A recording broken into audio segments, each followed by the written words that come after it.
प्यारे बच्चों, तो कल हमने 12th के फिजिक्स में सबसे शुरू में हमें क्या पढ़ना है, कहां से हमें शुरुआत करनी है, इस पर हम लोग चर्चा किए थे। कल हम लोग फिजिक्स का पहला चैप्टर जो है उसे हम आप सभी के बीच में लेकर के आए थे। उसे हमने आपके बीच में पहले इंट्रोड्यूस किया, आपको समझाया, आपको बताया। उसी चैप्टर को हम लोग अब आगे बढ़ाने वाले हैं। और कल हमने जो चैप्टर बाबू शुरू किया आप सभी के बीच में, वो कौन सा चैप्टर था बच्चा?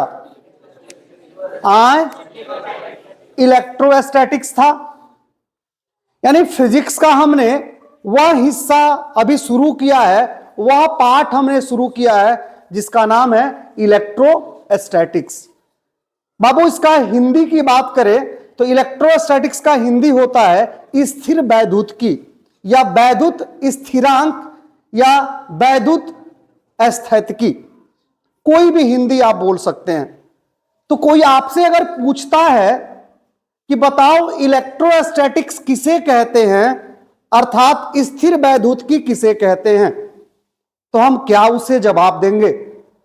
तो बाबू हम जवाब देंगे कि स्थिर वैद्युतिकी अर्थात इलेक्ट्रोस्टैटिक्स फिजिक्स का वह ब्रांच है, वह पार्ट है, वह शाखा है जिसमें हम आवेश के बारे में पढ़ते हैं। किसके बारे में पढ़ते हैं?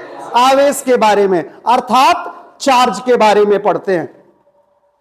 तो कैसे चार्ज के बारे में पढ़ते हैं, कैसे आवेश के बारे में पढ़ते हैं? तो दो कंडीशन हो सकता है, या तो आवेश विरामा अवस्था में हो या तो आवेश गति करे। अभी मैं खड़ा हूं यहां पर, तो मैं विरामा अवस्था में हूं या गति कर रहा हूं? क्या बच्चों? विरामा अवस्था में हूं। और अभी मैं चलना शुरू कर दिया, तो ये किसको, इस अवस्था को क्या कहेंगे? कि हम गति कर रहे हैं। तो आवेश की दो अवस्थाएं हो सकती हैं। एक अवस्था हो सकती है जहां पे आवेश आपका विरामा अवस्था में रहेगा, गति नहीं करेगा, और दूसरी अवस्था होगी जिसमें गति करेगा। तो फिजिक्स का वह शाखा, वह ब्रांच जिसमें हम चार्ज के बारे में पढ़ते हैं, आवेश के बारे में पढ़ते हैं, लेकिन वैसे आवेश के बारे में पढ़ते हैं जो विरामा अवस्था में होता है, उस हिस्से को, उस पार्ट को ही हम इलेक्ट्रोस्टैटिक्स अर्थात स्थिर वैद्युतिकी कहते हैं। क्या कहते हैं? इलेक्ट्रोस्टैटिक्स अर्थात स्थिर वैद्युतिकी कहते हैं। फिर से सुन लेंगे। इलेक्ट्रोस्टैटिक्स, अगर कोई आपसे पूछता है कि बताओ इलेक्ट्रोस्टैटिक्स किसे कहते हैं, तो इंग्लिश वाले ये बोलेंगे, the branch of physics in which we study about charge which present in rest. Hindi वाले बोलेंगे कि भौतिकी का वह भाग जिसमें हम विराम अवस्था में रहने वाले आवेश के विषय में पढ़ते हैं, आवेश के बारे में पढ़ते हैं, उसे हम क्या कहते हैं? स्थिर वैद्युतिकी कहते हैं। कोई दिक्कत? आज जो आए हैं उनमें कोई दिक्कत नहीं ना हुआ बाबू? समझ में आई मेरी बात? तो हाँ, इलेक्ट्रोस्टैटिक्स हम पढ़ रहे हैं, तो इलेक्ट्रोस्टैटिक्स जानेंगे ना कि इलेक्ट्रोस्टैटिक्स क्या है, स्थिर वैद्युतिकी क्या है। तो ये फिजिक्स में पढ़ा जाने वाला एक चैप्टर है, एक हिस्सा है, एक भाग है जिसमें हम विराम अवस्था में रहने वाले आवेश के विषय में पढ़ते हैं। कोई दिक्कत बच्चा पार्टी?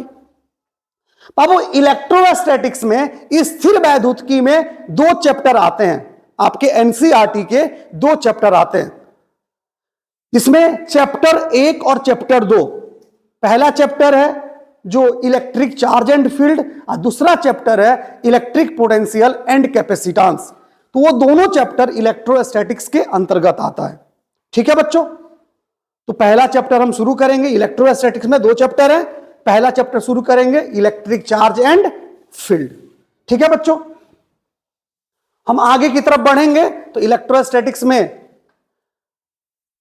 हम दो चैप्टर पढ़ना है हमें। तो एक chapter electric charge and field पढ़ेंगे पहले, उसके बाद इलेक्ट्रिक पोटेंशियल कैपेसिटेंस पढ़ेंगे। जो इलेक्ट्रोस्टैटिक्स हमने आपको डिफाइन किया है, तो जो कल बच्चे आए थे उन्होंने लिखा है इसको, ठीक है ना? उसका डिफिनेशन देखिए ना, जो मैंने अभी बोला वही लिखा हुआ है। समझ में आ रहा है? तो जो नहीं आए थे कल, जल्दी से लिख लीजिएगा, लिख लीजिए तो तेजी में बाबू, 2 मिनट, समझे? जो कल आए थे वो खिसियाएंगे नहीं, ठीक है ना? जो नहीं आए थे जल्दी लिख लीजिए। तो चैप्टर का नाम हो जाएगा ये, और आपका इंट्रोडक्शन भी इतना लिख लीजिए। इतना ही तो आप लोग भी लिखे थे कल, क्या चलिए चले जी, चलिए तो का हो गई हो। हाँ अब हाई लिख रहा लगन, ठीक बा, मैंने चैप्टर 1 जौन शुरू होके वाला बा ओकरा के लिख रहा लगन। अब इलेक्ट्रोस्टैटिक्स में 2 चैप्टर बानू, तो पहिल का चैप्टर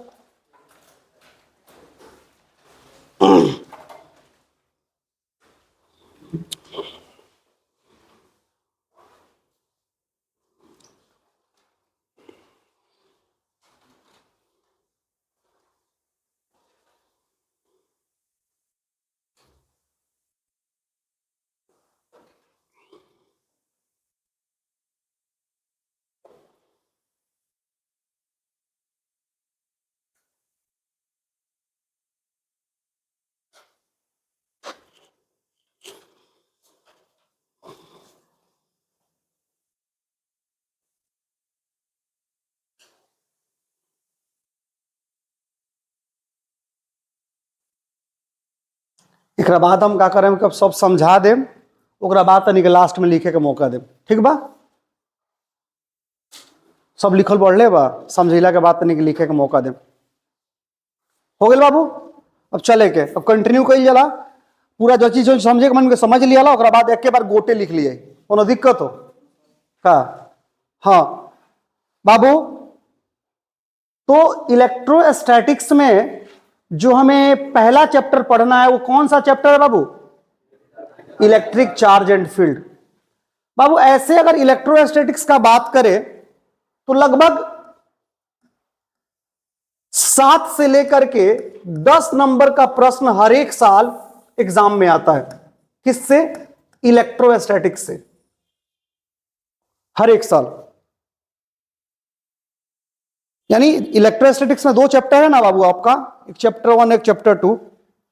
तो इन दोनों चैप्टर को मिला करके इलेक्ट्रोस्टैटिक्स के लगभग 7 से लेकर 10 नंबर का क्वेश्चन आता है। एक 5 नंबरिया फिक्स है कि इस इलेक्ट्रोस्टैटिक्स से क्या होगा, आएगा। हर एक वर्ष आता है और अगले वर्ष भी आएगा, और इस वर्ष भी बच्चा लोग देगा एग्जाम, उसमें भी आएगा, ठीक है। लेकिन 7 से 10 नंबर अगर बात करें तो ये ऐसे सिलेबस के हिसाब से है। और बिहार बोर्ड का जो भी पैटर्न चल रहा है आप सभी जानते हैं कि डबल क्वेश्चन दे रहा है, ठीक है ना। तो 70 नंबर के थ्योरेटिकल क्वेश्चन में आपको कितना दे रहा है? 140 नंबर। और 140 में से कितना बनाना रहा आपको? 70। तो अगर 7 से 10 नंबर अगर ऐसे बात करें, अगर इसको डबल कर दें, ये हो जाएगा 14 से लेके 20 नंबर। यानी अगर ये चैप्टर इलेक्ट्रोस्टैटिक्स जो है ना, इसमें 2 चैप्टर है, चैप्टर 1 और चैप्टर 2, अगर ये बढ़िया से पढ़ लेते हैं तो भैया, अगर यही तरीका रहता है क्वेश्चन पूछने का बिहार बोर्ड का, तो आपको ये 14 से लेकर के 20 नंबर का क्वेश्चन आपको बनवा देगा अकेले 70 नंबर में, ठीक है ना। बहुत प्यारा चैप्टर है, धीरे धीरे हम लोग आगे बढ़ेंगे, चीजें और क्लियर होंगी। तो बाबू आपको मैंने अभी इलेक्ट्रोस्टैटिक्स का डिफिनीशन जो बताया है उसमें यह बताया है कि हमें इसके भीतर चार्ज के बारे में पढ़ना है, आवेश के बारे में पढ़ना है, ठीक है ना, जो रेस्ट में रहेगा। गति करने वाले आवेश के बारे में पढ़ेंगे, लेकिन आने वाले चैप्टर्स में इसमें नहीं पढ़ेंगे। तो बाबू इस चैप्टर का अगर कोई पूछे आपसे कि इस चैप्टर का हीरो कौन है, चार्ज है, यानी आवेश है। बार बार इस पूरे चैप्टर में कोई शब्द, कोई टर्म आपको रिपीट होगा, बार बार आएगा, वो टर्म क्या होगा? चार्ज, यानी आवेश। तो जरूरत तो पड़ता है, हमें आवश्यकता तो पड़ती है कि सबसे पहले हम चार्ज के बारे में जान ले कि चार्ज किसे कहते हैं। कोई दिक्कत बाबू? जान लेते हैं कि चार्ज किसे कहते हैं, आवेश किसे कहते हैं।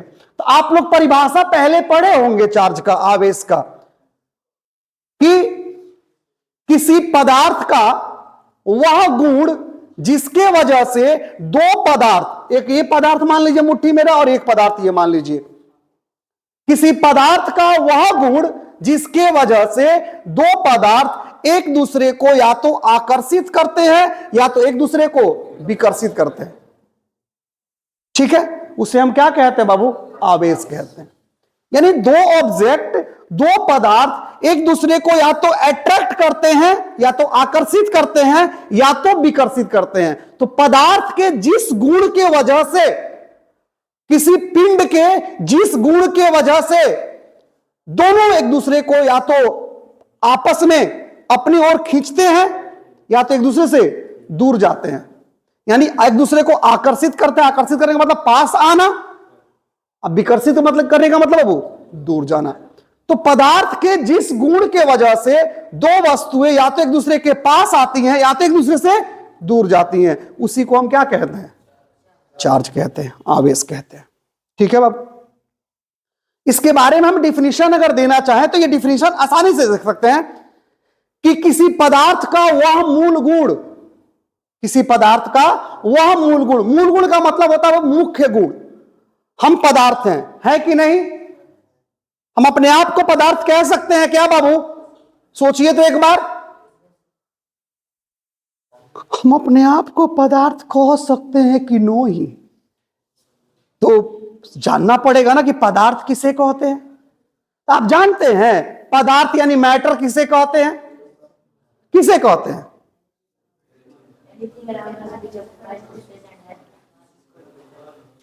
Those object which having mass and which occupy a space, यानी वैसी वस्तुएं जिनके पास द्रव्यमान होता है और जो स्थान घेरती हैं, उन्हीं को हम क्या कहते हैं?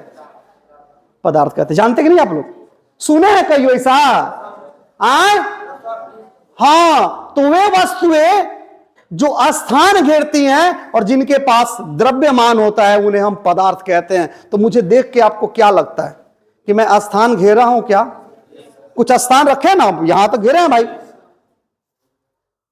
और मेरे पास द्रव्यमान है का, मास है का? है। तो मैं पदार्थ हूं कि नहीं?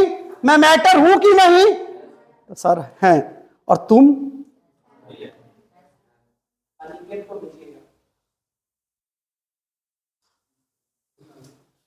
दुख होता है, जाओ जल्दी ना, मजा हो तो यार। अभी ये तो मजा, अभी मजा निकलो तो तन तनी। हाँ बाबू, तो पदार्थ हम हैं और आप लोग पदार्थ है कि नहीं है? अपने आप को देखिए तो आप लोग पदार्थ है कि नहीं? क्या लग रहा है? आपके पास भी द्रव्यमान है, आप लोग भी स्थान घेरे हैं, आप लोग भी पदार्थ हैं। अच्छा, जौन बेंच पर बैठे बस पदार्थ कि ना हो?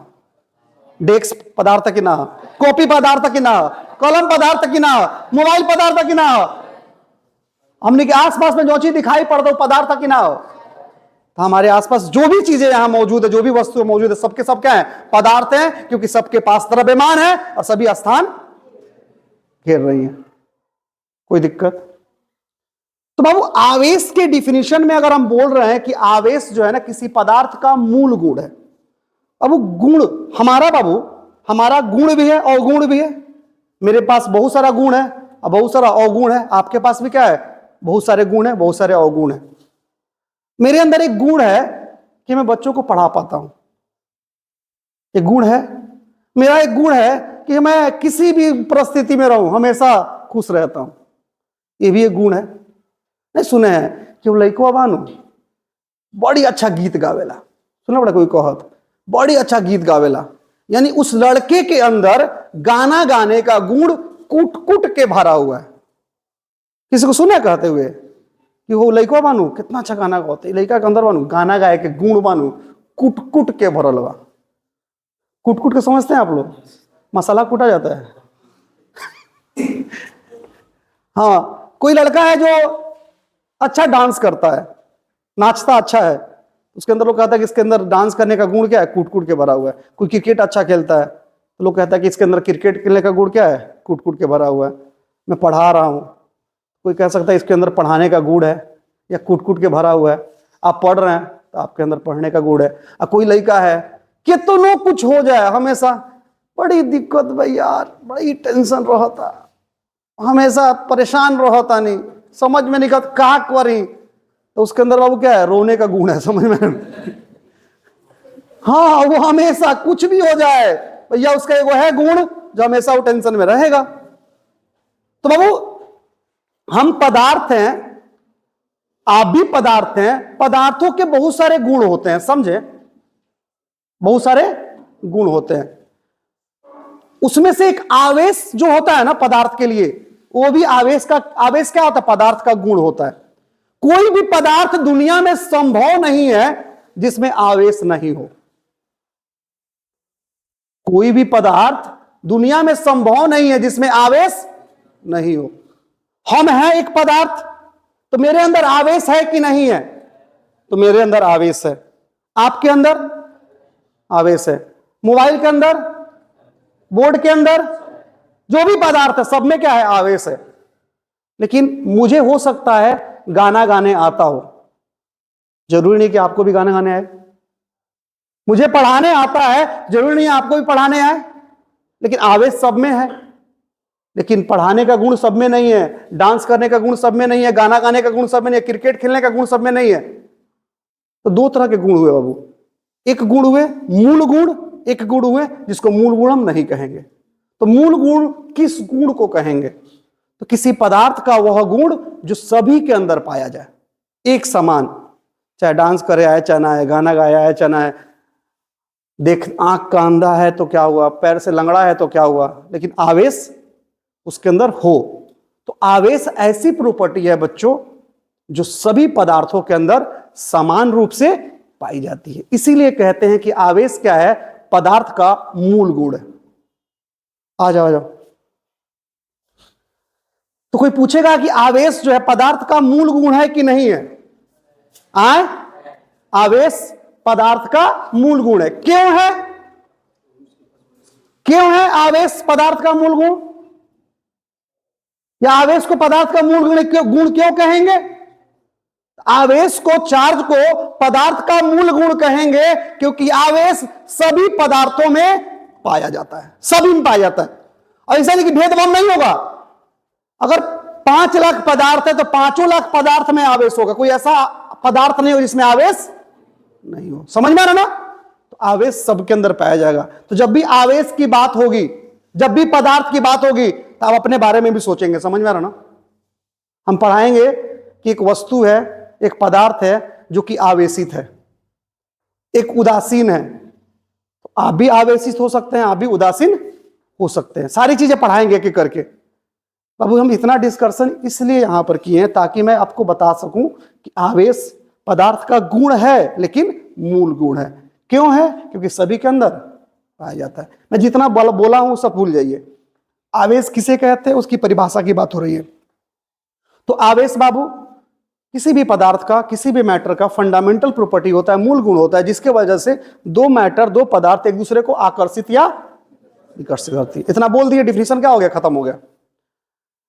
बाबू आवेश जब विरामा अवस्था में रहता है, ये पॉजिटिव हमने लिखा है, मतलब धन आवेश, क्या बाबू? Positive charge. और आवेश को हम लोग किससे दिखाते हैं पता आप लोग को? क्यू से दिखाते हैं, या तो कैपिटल क्यू या तो स्मॉल क्यू। बाबू जब कोई आवेश है और जब वो विरामा अवस्था में है, क्या है? विरामा अवस्था में। जब कोई आवेश विरामा अवस्था में होता है तो उसके कारण हम विद्युतीय गुण को अनुभव करते हैं। उसके कौन से गुण को? विद्युतीय गुण को। ये आवेश जब विरामा अवस्था में रहता है तो अपने चारों तरफ विद्युतीय प्रभाव क्या करता है? उत्पन्न करता है। कौन सा प्रभाव? विद्युतीय प्रभाव। जब आवेश जब विरामा अवस्था में रहेगा तो उसके कारण जो भी घटनाएं घटेंगी, जो भी प्रभाव आसपास में पड़ेगा, वो प्रभाव कौन सा प्रभाव होगा? तो विद्युतीय प्रभाव होगा। कौन सा प्रभाव होगा? विद्युतीय प्रभाव। ठीक है ना? तो आवेश है, वो विद्युतीय प्रभाव उत्पन्न करेगा, हम उस प्रभाव को अनुभव करेंगे। ठीक है ना? जब वो विरामा अवस्था में रहेगा। लेकिन जब आवेश बाबू गति करने लगता है, कोई कह रहे कि गति कर रहा है, मतलब इसकी स्पीड जो है ना वो 10 मीटर पर सेकेंड है। ये रुका नहीं है बल्कि ये चल रहा है, गति कर रहा है। जब आवेश गति करता है तो अपने कारण वह चुंबकीय प्रभाव उत्पन्न करता है। क्या करता है? चुंबकीय प्रभाव, मैग्नेटिक इफेक्ट। जब रुका हुआ है तो इलेक्ट्रिक इफेक्ट, केवल और केवल इलेक्ट्रिक इफेक्ट। जब गति करता है तो इलेक्ट्रिक भी करता है और मैग्नेटिक भी करता है। ठीक है ना? कौन सा? मैग्नेटिक यानी चुंबकीय प्रभाव। चुंबकीय, आप लोग चुंबक के बारे में पढ़े होंगे ना, चुंबकीय क्षेत्र, चुंबकीय बल, चुंबकीय प्रभाव कैसे उत्पन्न करता है जी? बाबू कहीं सुने हैं कि 11,000 का तार अगर कहीं होता है ट्रांसफार्मर के आसपास या कहीं आपके घर के आसपास से गुजरता है, आपका छत है उसी के सामने से गुजर रहा है 11,000 का तार, 11,000 वोल्ट का तार, तो लोग कहता है रे वो 11,000 वोल्ट का तार हो, ओकर लगे मत जाइए, खींच ली तोरा के। मतलब एक तार है बाबू जिसमें 11,000 वोल्ट का करंट फ्लो कर रहा है, ठीक है ना, उसका वोल्टेज कितना है, 11,000 वोल्ट है। और वो तार जो है उसके बारे में हमसे कहा जाता है जब भी, तो लोग कहते हैं कि उसके नजदीक मत जाना, तुमको वो खींच लेगा। कैसे बाबू?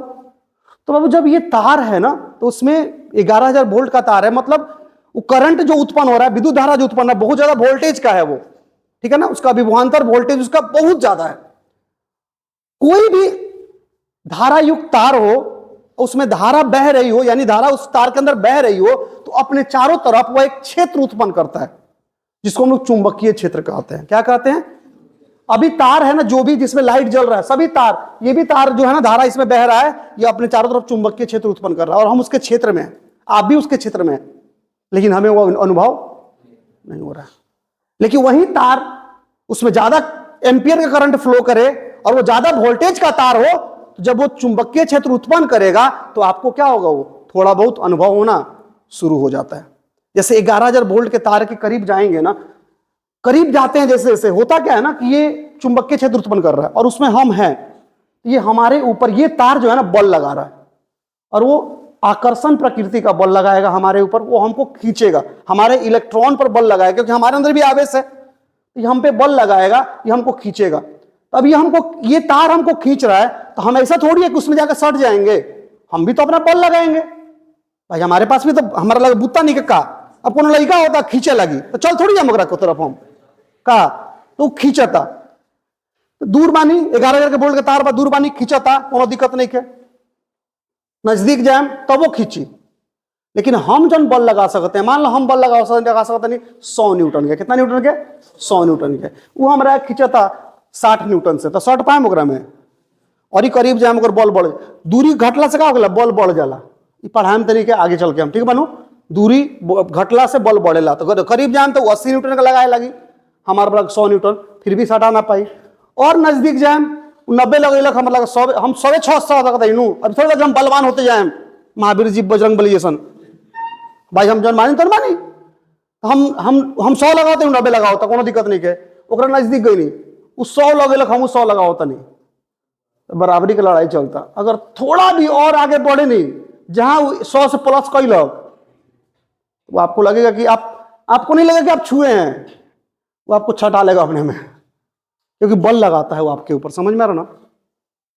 कभी कभी 11,000 तार के करीब आप कभी किसी सट गया कोई ना, ऐसा नहीं कि तुम सटे हो, तुम चाहते हो नहीं सटे, लेकिन तुमको खींच लिया हो, क्या करोगे, तुमसे तो बल उस पर वो लगा रहा है, तो लोग इसीलिए कहते हैं 11,000 वोल्ट के नजदीक मत जाना, तार के नजदीक, तुमको खींच लेगा, क्योंकि वो बल लगाएगा। हम बड़े हैं और हमारी जगह पर कोई छोटा बच्चा हो, हम उससे तो सहज है, छोटा बच्चा हो क्या होगा, लपटा जाएगा उसका संगे संगे, खींच लेगा, लग रहा कोई खींच रहा है अपनी तरफ, एक होता है हाथ पकड़ खींच रहे हैं, एक वो अपने से बुझाएगा खींच रहे हैं, समझ में आ रहा ना। तो आवेश जब बाबू विरामा अवस्था में रहता है तो उसके कारण हम विद्युतीय प्रभाव का अनुभव करते हैं, जब वही आवेश गति करने लगता है तो उसके कारण हम चुंबकीय प्रभाव का अनुभव करते हैं। विद्युतीय प्रभाव ये पहला चैप्टर दूसरा चैप्टर में पढ़ेंगे, और उसके बाद आगे हम चलेंगे तो जब आवेश गति करेगा तो हम लोग चुंबकीय प्रभाव भी पढ़ेंगे, मैग्नेटिक इफेक्ट भी पढ़ेंगे। तो विद्युतीय प्रभाव और चुंबकीय प्रभाव हमारे आसपास में अनुभव अगर हम करते हैं तो किसके वजह से करते हैं, उसका वजह कौन है, आवेश है। क्या बाबू, आवेश है। तो हम चाहें तो आवेश का एक और परिभाषा दे सकते हैं, क्या दे सकते हैं परिभाषा, तो आवेश का एक और परिभाषा दे सकते हैं और कह सकते हैं कि चार्ज जो है यानी आवेश जो है किसी पदार्थ का मूल गुण होता है जिसके कारण हम विद्युतीय तथा चुंबकीय प्रभाव अनुभव करते हैं। विद्युतीय प्रभाव किसके वजह से अनुभव करते हैं,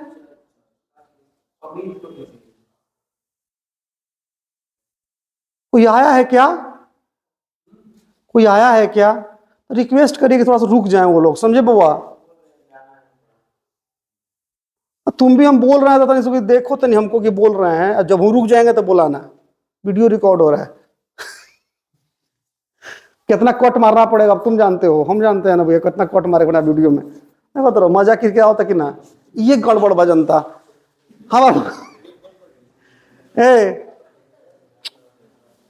अपना धुन में जब आ जाए हम। हाँ बाबू सुनो लगन। तो आवेश का परिभाषा हम ये भी दे सकते हैं कि आवेश पदार्थ का मूल गुण होता है जिसके वजह से हम विद्युतीय तथा चुंबकीय प्रभाव अनुभव करते हैं। इंग्लिश में बोलेंगे तो क्या बोलेंगे? The fundamental property of matter due to which we experience electric and magnetic effect is called charge. यानी एक दो परिभाषा आपका हो गया। एक पदार्थ का वह मूल गुण जिसके कारण दो वस्तु एक दूसरे को आकर्षित या विकर्षित करती है। गिरबार बहुत सटा दबो।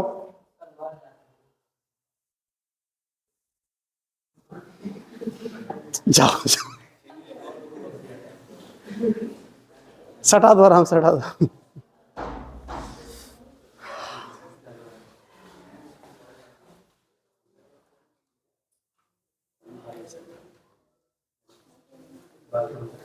तुझको ना देखूं तो जी घबराता है। हाँ बाबू हाँ जनता, तो आपको आवेश के डिफिनीशन हमने दो बताया, ठीक है, कि बाबू आवेश किसी पदार्थ का मूल गुण होता है जिसके वजह से दो पदार्थ या दो वस्तु एक दूसरे को आकर्षित या विकर्षित करती है, एक डिफिनीशन। दूसरा डिफिनीशन कि आवेश पदार्थ का मूल गुण होता है जिसके वजह से हम विद्युतीय प्रभाव और चुंबकीय प्रभाव क्या करते हैं? अनुभव करते हैं, ठीक है। तो प्यारे बच्चों घबराने की जरूरत नहीं है, आपके सामने डिफिनीशन आ गया, ठीक है ना। क्या आ गया? The fundamental property of matter by which we experience electric and magnetic effect is called charge. यानी पदार्थ का वह मूल गुण जिसके कारण विद्युतीय तथा चुंबकीय प्रभाव अनुभव किया जाता है, क्या कहलाता बाबू? आवेश कहलाता है। कोई दिक्कत? डिफिनीशन समझने में किसी को दिक्कत बाबू? मास्क वाला बच्चा कोई दिक्कत? बहुत बढ़िया। आगे देखिए नोट में क्या लिखा हुआ है? When charge particle present in rest then we only experience electric effect. यानी जब आवेश विरामावस्था में रहेगा तो उसके कारण हम लोग केवल विद्युतीय प्रभाव क्या करेंगे? अनुभव करेंगे। बोला है ना मैंने थोड़ा देर पहले आपको। कोई दिक्कत इसमें? तो इसको लिख लीजिए, उसके बाद बतियाते हैं।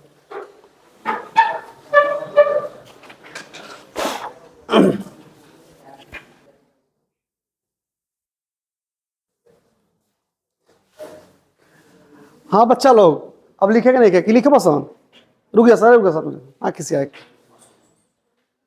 सुना सुना लिखने लो सुन का दिक्कत मेरा बात बतिया ले ला।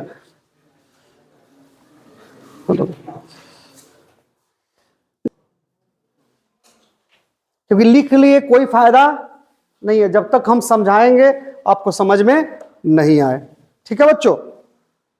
चलिए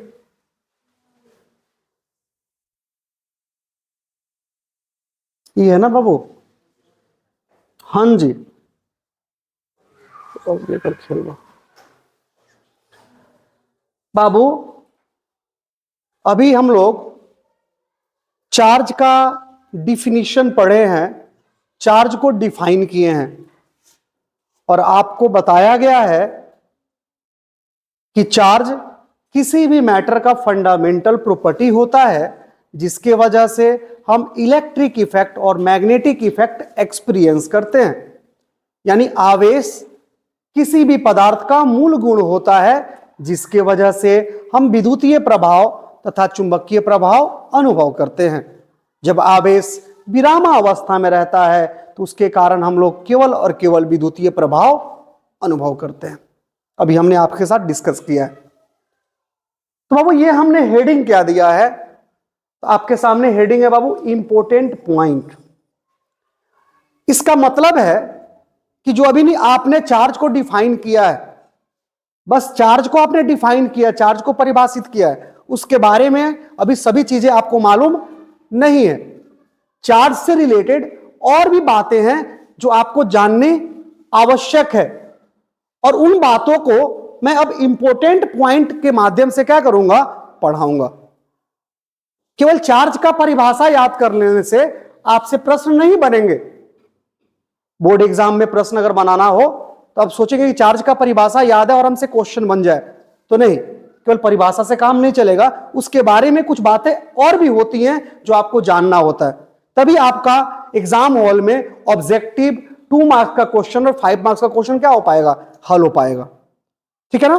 तो ये चार्ज से रिलेटेड कुछ बातें ऐसी हैं जो बहुत महत्वपूर्ण है और हमें वो जानना होगा ताकि आगे हमें क्वेश्चन बनाने में कोई दिक्कत ना हो। आपके कॉपी में जो भी चीज लिखवा दिया जाएगा वो सारा का सारा चीज इंपॉर्टेंट है, ठीक है ना, एक्स्ट्रा चीज कोई नहीं लिखवाया जाएगा। तो इंपॉर्टेंट पॉइंट के माध्यम से हम कुछ बातों को डिस्कस करेंगे आपके बीच में, जिसमें हमने पहला इंपॉर्टेंट पॉइंट लिया है। सबसे पहले इसे समझते हैं, उसके बाद आगे वाले पॉइंट्स को समझेंगे। क्या लिखा हुआ है, तो लिखा हुआ charge is derived physical quantity having ऐसा यूनिट एम्पियर सेकेंड और coulomb and dimensional formula IT। ठीक है, क्या लिख दिया गया इसको हम समझते हैं। बाबू बात अगर करें तो 11th में फिजिकल क्वांटिटी यानी भौतिक राशि के बारे में पढ़ना था। हो सकता है आपको ये याद हो या ना हो, ठीक है। 11th क्लास में फिजिकल क्वांटिटी के बारे में, भौतिक राशि के बारे में पढ़ना था। हो सकता है आपने पढ़ा हो तो याद हो या ना हो, हम आपसे बताते हैं ये क्या है। अब फिजिकल क्वांटिटी यानी भौतिक राशि किसे कहते हैं बाबू, इधर देखेंगे तो बाबू फिजिकल क्वांटिटी यानी भौतिक राशि हम उन राशियों को कहते हैं जिनको हम माप या तौल सकते हैं। क्या कर सकते हैं, माप या तौल सकते हैं। तो भौतिक राशि हम उन राशियों को कहते हैं जिनको हम माप या तौल सकते हैं। कोई भी राशि हो, जैसे लंबाई, लंबाई एक राशि है, तो क्या हम उसे माप या तौल सकते हैं। तो वो मेरी लंबाई को आप माप सकते हो कि नहीं माप सकते हो, माप सकते हैं। तो लंबाई आपसे कोई पूछे भौतिक राशि है कि नहीं, तो आप क्या कहोगे, है, क्योंकि हम उसे माप सकते हैं। जिस भी राशि को हम मापे या तौले वो क्या होगा बाबू, भौतिक राशि, ये फिजिकल क्वांटिटी होगा। ठीक है ना, यानी जिसको हम मेजर कर सकते हैं उसे हम फिजिकल क्वांटिटी कहते हैं। टाइम, टाइम एक राशि है, समय एक राशि है। क्या हम समय को मेजर कर सकते हैं, माप सकते हैं, तो माप सकते हैं ना बाबू। हम ये कह सकते हैं आपसे कि अभी बाबू आपको हम 50 मिनट से पढ़ा रहे हैं, तो समय को हमने मेजर किया ना, किसमें मेजर किया, मिनट में, उसको सेकेंड में बदल सकते हैं। कोई कह रहा है कि हम 5 दिन से काम लगातार कर रहे हैं, अभी तक खत्म नहीं हुआ, तो क्या हुआ है, वहां पे समय को मेजर किया गया है।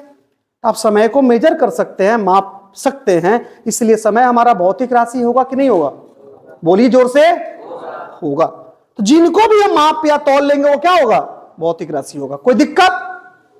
अब बाबू भौतिक राशि जो है ना, उसके प्रकार के बारे में जब हम बात करते हैं तो भौतिक राशि मुख्य रूप से 2 प्रकार का होता है। कितने प्रकार का होता है, 2 प्रकार का। तो भौतिक राशि मुख्य रूप से 2 प्रकार का होता है, जिसमें हम एक को कहते हैं फंडामेंटल। क्या कहते हैं, फंडामेंटल, जिसका हिंदी होता है मूल या आधारी। क्या होता है बाबू, मूल या आधारी। ठीक है, 2 होता है। और उसमें दूसरा होता है बाबू डिराइव्ड, और यही डिराइव्ड आपको दिख रहा था, तो डिराइव्ड होता है यानी व्युत्पन्न। यानी भौतिक राशि मुख्य रूप से कितने प्रकार का होता है, 2 प्रकार का। एक को हम लोग फंडामेंटल फिजिकल क्वांटिटी कहते हैं, यानी मूल भौतिक राशि कहते हैं या आधारी भौतिक राशि कहते हैं, और दूसरे को हम लोग डेराइव्ड फिजिकल क्वांटिटी यानी व्युत्पन्न भौतिक राशि कहते हैं। ठीक है, अब बात होता है कि सर हम किसको मूल कहते हैं और किसको व्युत्पन्न कहते हैं। ठीक है बाबू, मूल भौतिक राशि हम उन राशियों को कहते हैं, मूल भौतिक राशि हम उन राशियों को कहते हैं जो किसी पर निर्भर नहीं करता है। यानी वैसे फिजिकल क्वांटिटी को हम फंडामेंटल फिजिकल क्वांटिटी कहते हैं जो किसी पर डिपेंड नहीं करता है। ठीक है बाबू। और व्युत्पन्न भौतिक राशि किसे कहते हैं?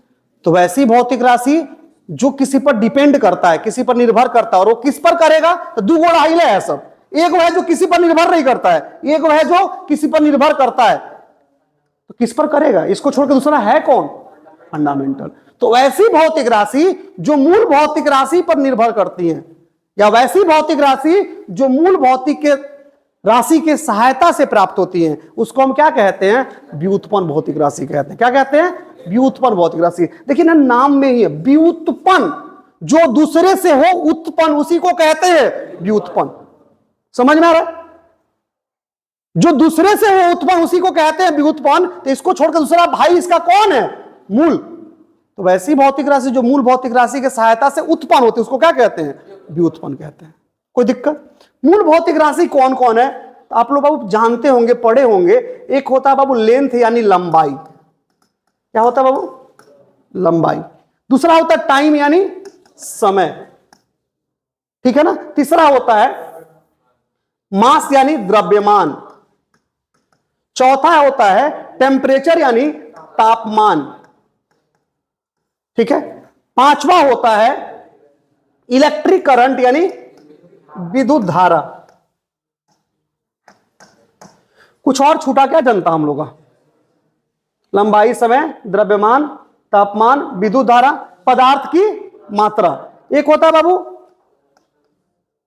पदार्थ की मात्रा, और एक होता है ज्योति तीव्रता। इसमें बाबू सब में हमको मात्र ये 3 और एक विद्युत धारा 4 से मतलब होता है। ये मात्र 7 गो होता है। कितना होता है बाबू? 7 गो। ठीक है ना?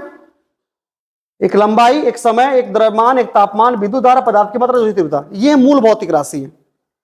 अब लंबाई को आप किस में मापते हैं? ऐसा ही मात्रा क्या होता है? मीटर। कोई दिक्कत? समय को ऐसा ही मात्रा क्या होता है? सेकेंड। द्रव्यमान का केजी, तापमान का केल्विन या डिग्री सेल्सियस। ऐसा ही मात्रा क्या होता बाबू? केल्विन का के लिखते हैं हम लोग। विद्युत धारा का क्या होता है? एम्पियर होता है ना मात्रा। बोलिएगा ना, परेशान मत होइएगा, बस थोड़ा सा ऐसे ही बता रहे हैं आप लोग को। पदार्थ की मात्रा का होता है बाबू मोल। क्या होता है? मोल। और ज्योति तीव्रता का होता है कैंडेला यानी सीडी। ये सबसे मतलब नहीं है। मतलब किससे है बाबू? लंबाई से, समय से, द्रव्यमान से और विद्युत धारा से। सबका ही तो हमको याद है पहले से। समझ में आ रहा है? ये मूल भौतिक राशि होते हैं। ठीक है ना? और इसके सहारे, इसके सहायता से जो भी भौतिक राशि निकलता है उसको हम क्या कहते हैं? व्युत्पन्न कहते हैं। क्या कहते हैं? व्युत्पन्न। बाबू जो लोग नए हैं उनके लिए मैं स्क्रीनशॉट इसका डाल दूंगा आप लोगों को। ठीक है ना? आप लोग का व्हाट्सएप बना रहे हैं ग्रुप। ठीक है ना? नए वाले लोगों का, पुराने वाले का है, नए वाले का बनाते हैं, उसमें डाल देंगे, आप देख लीजिएगा, आपके पास रहेगा वो। ठीक है ना? इसका जो बता रहा है ना आपको, सेम लिखा हुआ स्क्रीनशॉट आपको डाल देंगे। ठीक है ना? 12th में नहीं है, 11th का है। हम जो डिस्कस कर रहे हैं सारा का सारा लिखा हुआ आपको मिल जाएगा। कोई दिक्कत? काम चला रहे हैं अभी, देखिएगा। हाँ बढ़ाइएगा, बस इतना समझ लीजिए, कहानी इसका तड़ा तड़ा उठा देते हैं। तो बाबू ये है मूल भौतिक राशि। इसके सहायता से जो मिलेगा उसको क्या कहेंगे? व्युत्पन्न कहेंगे। कल की बात है बाबू, कल जो लोग भी आए थे उनको बताए थे कि I बराबर Q/T होता है, यानी विद्युत धारा बराबर आवेश बट्टा समय होता है। याद है आप लोग को? कल बताया था हमने, मैट्रिक में भी आप लोग पढ़े हैं कि समय के साथ आवेश के बहाव का दर क्या कहलाता है? विद्युत धारा कहलाता है। I बराबर Q/T होता है। ठीक है? तो यहां से Q को निकाल लेते हैं, तो Q बराबर क्या हो जाएगा? IT। कोई दिक्कत बाबू? यानी Q यहां पर क्या है? आवेश है। I यहां पर क्या है? विद्युत धारा है। और T यहां पर क्या है? समय है। तो अभी हम लोग पढ़े हैं कि जो मूल भौतिक राशि के सहायता से निकलेगा उसको व्युत्पन्न कहेंगे। तो आवेश को अगर निकालना है तो आपको विद्युत धारा में समय से गुना करना पड़ेगा। यस और नो? करना पड़ेगा। तो बताइए विद्युत धारा कौन सा भौतिक राशि है? कौन भौतिक राशि है? विद्युत धारा कौन सा भौतिक राशि है? मूल भौतिक राशि है। बोलिए, है ना? यहां पर क्या है? टाइम यानी समय। ये कौन सा भौतिक राशि है? मूल भौतिक राशि है। तो ये भी मूल भौतिक राशि, ये भी मूल भौतिक राशि, और इन मूल भौतिक राशि के सहायता से आवेश प्राप्त हो रहा है। तो जो मूल भौतिक राशि की सहायता से प्राप्त होता है उसको क्या कहते हैं? क्या कहते हैं? व्युत्पन्न कहते हैं, उसको ही डिराइव्ड कहते हैं ना। तो बताइए हमको, हम क्या बुरा लिख दिए हैं कि चार्ज डिराइव्ड फिजिकल क्वांटिटी होता है? कोई बुरा लिखा है क्या बाबू? कोई बुरा तो नहीं लिखा है। आवेश व्युत्पन्न भौतिक राशि होता है, कोई दिक्कत? क्योंकि ये मूल भौतिक राशि विद्युत धारा और समय के सहायता से प्राप्त होता है। आगे चलिए, हैविंग एसआई यूनिट, इसके पास एसआई मात्रक क्या होता है? Ampere second. क्या होता है बाबू? Ampere second. देखिएगा ये कौन है?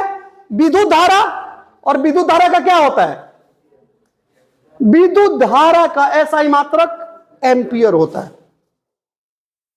आगे चलिए, और टाइम का सेकेंड। तो इसका एसआई मात्रक और इसका एसआई मात्रक मिला दीजिए तो क्या बन जाएगा? एस एस, ए मतलब एम्पियर, एस मतलब सेकेंड। कोई दिक्कत? यानी विद्युत धारा एक व्युत्पन्न भौतिक राशि होता है, इसका एसआई मात्रक एम्पियर सेकेंड होता है। कोई दिक्कत? बीमा सूत्र। अब जब बीमा सूत्र की बात होती है ना, तो देखिएगा लंबाई का इंग्लिश होता है लेंथ, होता है ना। बीमा या बीमा सूत्र की बात होती है तो लंबाई का इंग्लिश होता है लेंथ। लेंथ का पहला लेटर कौन सी होता है? एल। लेंथ को एल से दिखाते हैं। समय का इंग्लिश क्या होता है? टाइम। टाइम का पहला लेटर टी से दिखाते हैं। द्रव्यमान का इंग्लिश क्या होता है? मास। अब मास का पहला लेटर बड़का रहेगा, सब एल भी बड़का, टी भी बड़का, एम भी बड़का। तापमान को घर भेजिए, हमको उससे भी मतलब नहीं। विद्युत धारा के पास आइए। विद्युत धारा के लिए बाबू या तो हम आई का इस्तेमाल करते हैं या तो हम ए का इस्तेमाल करते हैं। किसका करते हैं? ए का। इसके नाम से नहीं होगा, नाम से खोजिएगा तो फिर घबरा जाएगा, ठीक है ना। तो विद्युत धारा को आई से दिखाते हैं, पहले से तो मालूम है ना हमको। और एम्पियर क्या होता है? उसका ऐसा ही मात्रक होता है, तो मात्रक का होता है, बीमा में आ जाता है। समझ में आ रहा ना, इसके लिए कुछ अलग नहीं है। अब आइए, तो हमको चाहिए आवेश का बीमा सूत्र। क्या होगा? क्या होगा? तो ये कौन है भाई? आई। विद्युत धारा के लिए क्या लगेगा? या तो आई लगेगा या तो, बोलिएगा भाई, बगल में कौन है? टी। तो टी ए आई के साथ गुना में ना है, तो टी मतलब टाइम। टाइम का क्या लगेगा बीमा सूत्र में? टी। तो टी यहां पर भागा होगा कि गुना होगा? यहां आई में टी गुना है, तो यहां भी आई में टी गुना होगा, या ए में टी गुना होगा। इसको लीजिएगा तो कहिएगा आई टी होगा, इसको लीजिए तो क्या कहिएगा? ए टी होगा। तो आवेश का बीमीय सूत्र आज के बाद कोई आपसे पूछ दे तो क्या कहना है? ए टी या आई टी होता है। कोई दिक्कत? बात खत्म। बात तो पहले लाइन का मतलब आपको समझ में आया, ठीक है। ये जो मूल बोले हैं, जो व्युत्पन्न बोले हम आपको दे देंगे, ठीक है ना, उसमें कोई बड़ी बात नहीं है। समझा दिए, समय समझ में आ गया था। आवेश व्युत्पन्न भौतिक राशि क्यों बाबू? क्योंकि मूल भौतिक राशि की सहायता से प्राप्त होता है। इसका सही मात्रा क्या होता है बाबू? एम्पियर सेकेंड या कूलम्ब होता है। अब सुनिएगा बाबू, क्या बच्चा, कोई कुछ बोला? कोई कुछ बोला? देखो इधर बाबू, एक एम्पियर सेकेंड जो होता है बच्चों, वो एक कूलम्ब के बराबर माना जाता है। समझ में आ रहा ना? बराबर होता नहीं है, माना जाता है। एक एम्पियर सेकेंड एक कूलम्ब के बराबर माना जाता है, इसलिए आप आवेश का ऐसा ही मात्रक एम्पियर सेकेंड कहिए या कूलम्ब कहिए, चलेगा। और यही आप लोग मैट्रिक में याद किए थे। समझ में आ रहा ना कि आवेश का ऐसा ही मात्रक कूलम्ब होता है। मैट्रिक में पढ़े होंगे आप लोग। समझ में आ रहा ना? ये एम्पियर सेकेंड होता है कूलम्ब के बराबर। कोई दिक्कत जनता? चलिए जी, and dimension formula I T कहां से आया? देख रहे हैं ना, विद्युत धारा का आई और टाइम का टी। कोई दिक्कत? याद हो जाएगा आप लोगों को? ये बात याद हो जाएगा आप लोगों को? बात वेरी गुड। और भी बतियाना चाहते हैं लेकिन हमारा अब घड़ी अलाउ नहीं कर रहा है, घड़ी अलाउ नहीं कर रहा है, तो सुनेंगे। अच्छी बात है, अच्छी बात है। अब हम आपको कल पढ़ाएंगे, जो अभी लिख लिया आप लोग ना, वो कल समझाएंगे। लेकिन उससे पहले हम आप लोगों को तनसुकी, ए बाबू है नहीं बा हो,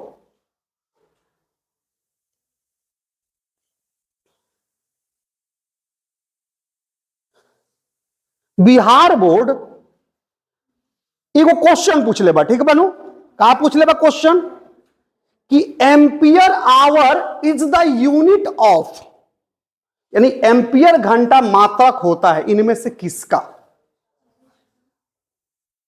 अभी आप लोग याद किए हैं, थोड़ा देर पहले हम आपको बताए हैं कि एम्पियर सेकेंड या कूलम्ब आवेश का एसआई मात्रक होता है। कौन सा होता है? अब मात्रक मुख्य रूप से दो तरह का होता है, एक एसआई मात्रक, एक सीजीएस मात्रक, ठीक है। एसआई मात्रक में आप लंबाई को मीटर में, द्रव्यमान को केजी में और टाइम को सेकेंड में मापते हैं, जबकि सीजीएस मात्रक में सी से सेंटीमीटर होता है, लंबाई को सेंटीमीटर में, मीटर में नहीं बल्कि सेंटीमीटर में, जी से ग्राम यानी द्रव्यमान को ग्राम में, और एस पर सेकेंड यानी टाइम को सेकेंड में मापते, उसको सीजीएस मात्रक कहते हैं, ठीक है ना। क्वेश्चन में क्या पूछा है? एम्पियर आवर हम याद किए हैं, एम्पियर सेकेंड क्या याद किए हैं? अभी थोड़ा देर पहले हम आपको लिखवाए हैं बाबू एम्पियर सेकेंड, लेकिन यहां क्या दिया है? तो बाबू एम्पियर सेकेंड हमने याद किया कि आवेश का ऐसा ही मात्रक होता है। अगर यहां एम्पियर सेकेंड हो तो थोड़ा भी सोचना पड़ता हमको, किसका मार देते? आवेश का। लेकिन अभी अब किसका मारे? हाँ, तो भाई एम्पियर आवर है तो एम्पियर क्या है? विद्युत धारा का, सॉरी एम्पियर सेकेंड है तो ये एम्पियर से, एम्पियर क्या है? विद्युत धारा का, और सेकेंड किसका है? समय का। तो एम्पियर आवर है तो एम्पियर किसका है? विद्युत धारा का, और आवर किसका है? घंटा किसका मात्रक है भाई? समय का। तो एम्पियर आवर किसका मात्रक होगा? जब एम्पियर सेकेंड आवेश का होगा तो एम्पियर आवर भी किसका होगा? आवेश का होगा। समझ में आ रहा ना? अब जो बच्चा आवेश का डिफिनीशन याद किया हो, सॉरी आवेश का ऐसा ही मात्रक याद किया होगा कि कूलम्ब होता है, केवल कूलम्ब, उसे क्वेश्चन नहीं बना होगा। लेकिन जिसने याद किया होगा कि एम्पियर सेकेंड या कूलम्ब होता है, दोनों जिसको याद होगा, अब एम्पियर सेकेंड आपको याद है तभी ना उस पर दिमाग लड़ा है, आए? खाली कूलम्ब याद होता तो जब याद करना होगा दोनों याद करेंगे। समझ में आ रहा ना? और ये आज से नहीं, 2014 से हम पढ़ा रहे हैं बच्चा लोग को, तब से कॉपी में ऐसे ही लिखते हैं। समझ में आ रहा ना? 2014 में भी कोई बच्चा पढ़ा होगा कहीं का, बहुत लड़का पढ़ा दिए हैं ये उम्र में, ठीक है ना। इतना चिल्ला रहा है सही नहीं, समझ में आ रहा ना? एक्सपीरियंस भी कोई बात होती है। तो ये 2014 से ये लाइन लिखाता है, और ये कब पूछा है? 22 और 16 में। समझ में आ रहा ना? 2014 में कोई कॉपी देखिए किसी का मिल जाएगा भैया, लोग पलट के देखिएगा लिखा होगा ऐसा ही लाइन, उसमें भी। तो बच्चा जो कूलम्ब याद किया होगा उससे क्वेश्चन नहीं बना होगा। और जिसको एम्पियर सेकंड याद होगा तो एम्पियर सेकंड एम्पियर का एक ही ना भाई है, वो ऐसा ही मात्रक है। ये क्या लिखा रहा है? मात्रक है। कोई दिक्कत बाटे हो गई हो, बिहार बोर्ड का ऑब्जेक्टिव बना लो हो अभी है, हाई सुना ना सुन मत, हाई सुना का कहता छौड़ाई।